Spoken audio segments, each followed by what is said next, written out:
வணக்கம் மக்களே, நான் உங்கள் சத்யா. நம்ம மாடு அதிகமாக வாங்கி வளர்க்கணுன்னு ஆசை. இங்கே பாருங்கள், ஒரு மாடு ஒன்று வாங்கியிருக்கேன். இது பார்த்திங்கன்னா விலை 45,000. பொட்டை நீட்டி போட்டிருக்குது. 5 லிட்ரு பால் அந்த மாதிரி கறக்குதுங்க. நமக்கு மாடு மேய்க்கிறது தான் எனக்கு ரொம்ப பிடிக்கும். அதுக்கப்புறம் பார்த்திங்கன்னா நம்ம குடும்பத்தை அழகாக ரன் பண்ணுறது ஒரு 2 கறவை மாடு இருந்தால் போகிறோங்க. சூப்பராக நம்ம குடும்பத்தை ரன் பண்ணலாம்.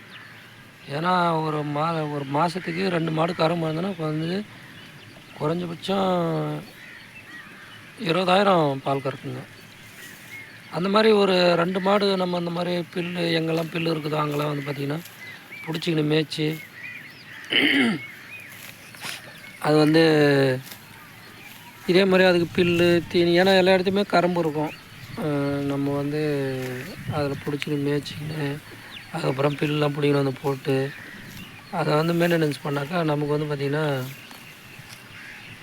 நம்ம குடும்பத்தை அழகாக சூப்பராக ரன் பண்ணலாம். எல்லாருமே பொதுவாக கஷ்டமாக இருக்குது, ஒன்றுமே முடியல, 45,000 50,000 கொடுத்து எங்கே மாடு வாங்குறது அப்படின்றவங்களாம் ஒரு 10,000 கொடுத்து ஒரு 20,000 கொடுத்து 2 கன்னுட்டி வாங்கிடுவாங்க. 2 கன்னுட்டி வாங்கிட்டு வந்தீங்கன்னா அதுவே உங்களுக்கு ஒரு வருஷம் அதிகபட்சம் பல்லுப்பட்டு செனவூசி போட்டிங்கன்னா ஒரு வருஷம் கஷ்டப்பட்டாலும், ஒரு வருஷம் எப்படி சாதாரணமாக பொதுப்பலாம், ஒரு வருஷம் 2 வருஷம் கஷ்டப்பட்டால் கூட அதுக்கப்புறம் நீங்கள் அந்த 2 கறவை மாட்டை வச்சு அது செனையை கன்று போட்டுருங்க. அந்த மாதிரி நீங்கள் பால் கறந்து குடும்பத்தை அழகாக ரன் பண்ணலாம். நான் எல்லாருக்கிட்டையும் சொல்கிறது அதான், ஒரு கன்னுட்டி முடியலாம் ஒரு 2 கன்னுட்டி வாங்கிடுவாங்க. நான் எவ்வளோ பேர் கிராமத்தில் இருக்கல அவங்கள்ட்ட சொல்லுவேன், நான் சும்மா பேச்சுவாக்கில் ஒரு 2 மாடு வாங்கிட்டு வாங்க. 2 மாடு வாங்கிட்டு 2 கன்னுட்டி வாங்கிட்டு சனியாக்கி வச்சுன்னு பால் கறந்து. ஆனால் வாங்கிட்டு வரும்போது நல்ல ரகமாக வாங்கிட்டு வரணும். பார்க்கும்போதே தெரியும், நல்லா கொஞ்சம் மோட்டான ரகமாக, கொஞ்சம் பெருஞ்சாதியாக. அதுக்கப்புறம் இது ஹெச்எப் கிராஸ் இது, அந்த மாதிரி வாங்கிட்டு வரணும்.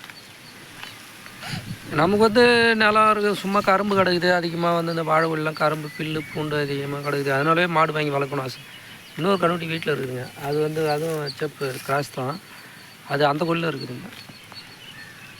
இந்த மாதிரி நம்ம விவசாய கிராமத்தில் இருக்க எல்லாமே இந்த மாதிரி ஒரு 2 மாடு வாங்கி வச்சு இதுமாதிரி மேய்ச்சி அழகாக சூப்பராக சம்பாரணை நம்ம குடும்பத்தை சிம்பிளாக ஓட்டலாம்னு வச்சிங்களேன். கஷ்டமாக இருக்குது, ஒரு 100 ரூபாய் வழியில் 1000 ரூபாய் வழியில் அப்படின்னு இல்லாத ஒரு வாழ்க்கை வாழலாம். எப்பொழுதுமே நம்ம குடும்பத்தை ஓட்டுறதுக்கு அடுத்தவங்ககிட்ட போய் 100 ரூபா இல்லைன்னு சொல்லிட்டு நிற்க வேணாம். நம்ம அந்த மாடு மேய்ச்சி இங்கே பாருங்கள், அந்த புல்லுலாம் பார்த்திங்கன்னா ஒன்றும் பெருசாக நம்ம சும்மா வீணாக போகிற புல்லு தான் அங்கங்கே கிடக்குது. காடு கரும்பு அந்த மாதிரி பிடிச்சி மேய்ச்சாலே உங்களுக்கு நல்ல நமக்கு ஒரு லாபம் தான். நம்ம அதுக்குன்னு புண்ணாக்கு தவிடு அதெல்லாம் வச்சாக்கா இன்னும் நல்லா பால் கறக்கும். இதே பார்த்திங்கன்னா தவிடு தான் வைக்கணும். நாங்கள் இன்னும் தவிடு வைக்கல. தவிடு வச்சுனாக்கா இன்னும் 1 லிட்டர் சேர்த்து கறக்கும் நாங்கள் பார்க்கோம். அந்த மாதிரி நல்ல லாபகரமான அருமையான ஒரு விவசாயிக்கு ஒரு நல்ல தொழில். பக்கத்தில் நம்ம வாழைக்கொல்லிங்க, இது பாருங்கள், இந்த வாழைக்கொல்லியிலே பிடிச்சிட்டு அழகாக காடு கரமெல்லாம் போட்டு மேய்ச்சிட்டு நமக்கு ஒரு டைம் பாஸு. இப்போ கொஞ்சம் நம்ம ஃப்ரீயாக கொஞ்சம் ரிலாக்ஸாக இருக்கிறதுக்கு மாடு மேய்க்கிறது எனக்கு ரொம்ப பிடிச்ச தொழில். இன்னொரு மாடு அங்கே இருக்குது, குளத்தாண்ட மீன் கூட்டை எனக்கு கட்டிட்டு வந்திருக்கேன்.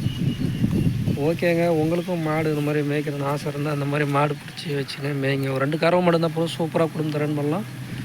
ஓகேங்க, ரொம்ப நன்றிங்க.